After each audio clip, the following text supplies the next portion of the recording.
So ito, camping na naman kami ngayon. At meron akong bisita eh. Oh. May bumisita sa akin dito na isang squirrel. Ayun sa ilalim. Kanina ko pa ito binibigyan ng mani eh. Mari pa kaya gisa. Ayun, may hindi, meron na. Ayun Bala ba itong mani na kinakain kay may sili pa to? Ito Pulutin mo nga to, parang hindi na dito lumapit. Ito yung mani na may sili. Ito yung aking ibinigay sa kanya. Pero matindi.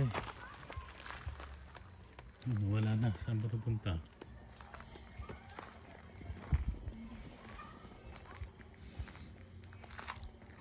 Wala siya. Pero itong pinuntahan namin ngayon, magandang site to. Saan upuan? Oh, ayun. Nakaupo pala. Andaan Ayun. Nanginginain na naman siya ng mani na binigay namin. Ayun Hindi na ang Ito maganda itong pinuntahan namin yung lugar eh. Kasi andito na yung mga kailangan namin. Andyan yung basurahan. Andyan yung kuhanan ng fresh water, tubig. Na pwede mong gamitin sa loob. Pwede mo rin inumin. Ito. Ayan yung pool na yan. Yung poste na yan. Tapos andito rin yung washroom. Ay, pang babae, pang lalaki. Ang kagandahan, katabi rin namin yung playground.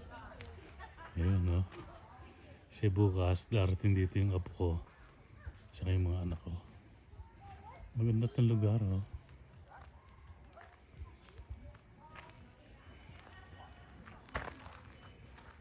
Saka kagandahan dito, ang tataas ng puno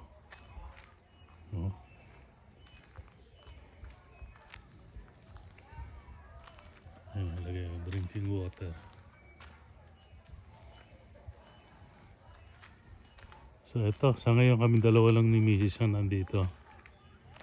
Bukas pa darating yung mga anak namin sa yung apo namin.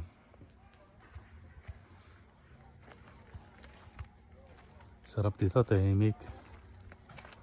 Saka talagang ang ganda panahon. Masikat ang araw, medyo malamig-lamig. Andun pa rin yung squirrel Ayun